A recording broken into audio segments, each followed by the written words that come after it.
रही थी और फिर खुद ही चीखने चिल्लाने लगी। उस आदमी के ऐसा कहते ही उसकी पत्नी का मुंह गुस्से से फूलकर लाल हो गया, मानो ऐसा लग रहा था कि जैसे वह अपने पति को कच्चा खा जाएगी।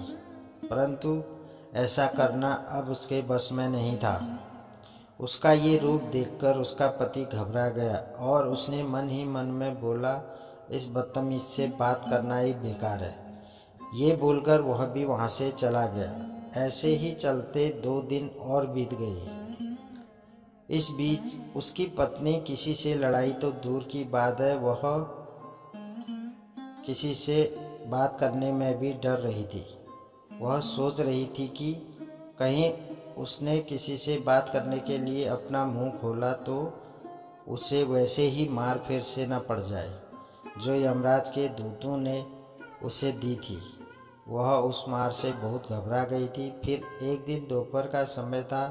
सभी परिवार वाले घर पर थे, सभी बातें कर रहे थे। इतने में उस आदमी की पत्नी को अचानक जोर जोर से खांसी आने लगी। सबकी नज़र उस पर थी। वह तो किसी से बात भी नहीं कर रही थी, फिर भी वह तेज तेज खांस रही थी। ऐसा लग रहा था जैसे उसके गले में कुछ अटक गया। वह ऐसे ही खांसते जा रही थी। वह किसी से पानी मांगने में भी घबरा रही थी, लेकिन जब खांसी रुकने का नाम ही नहीं ले रही थी तो अंत में उसने बड़ी हिम्मत जुटाकर पानी पानी बोला। उसके पानी बोलने पर ही उसका पति उसको पानी देने लगा। जैसे ही उसने पानी पिया उसकी खांसी कम होने लगी। पानी पीकर गिलास उसने वहीं नीचे रख दिया।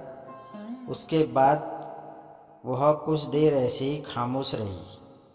उसके बाद वह अपने मन में सोचने लगी कि आज तो मैं मर ही जाती अगर समय पर पानी नहीं मांगती। तो ये सोचने के बाद वह कुछ समय और खामोश रहती है।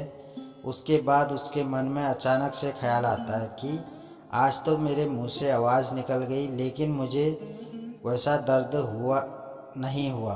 उस दिन तो मुझे तेज तेज की मार पड़ रही थी। ऐसा लग रहा था जैसे कोई मुझे चाबुक से पीट रहा हो। ये सब सोचने के बाद उसका डर धीरे धीरे कम होने लगा। अब उसे ये लगने लगा कि वह बोल सकती है और किसी से भी बात कर सकती है। अब क्या था, उसका पहले वाला रूप सामने आने में देर ना लगी। कुछ दिन ऐसे ही बीते थे कि एक दिन फिर वह अपने पति से भिड़ गई।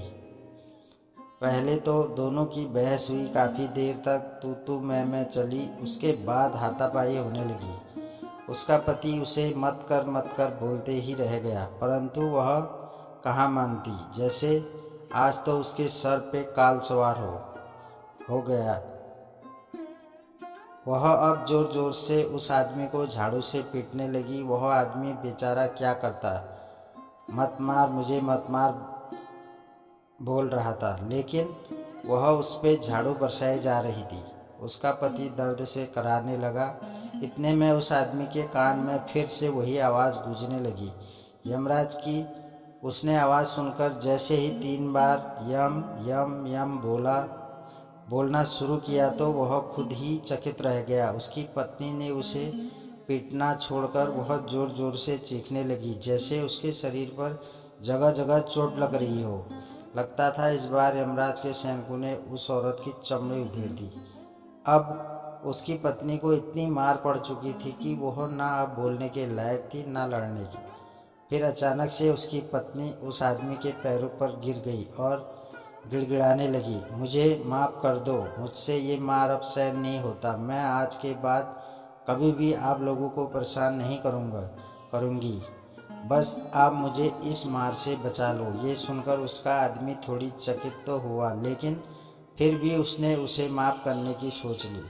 उसने अपनी पत्नी को पैरों से उठाया और उसे कहा, देखो, जब कोई भी इंसान अत्याचार करने में अपनी हदें पार कर लेता है तो भगवान उसे सज़ा देते हैं। इसलिए तुम आज से किसी पर भी कोई जुल्म मत करना और ना ही परिवार में किसी को बुरा भला कहना।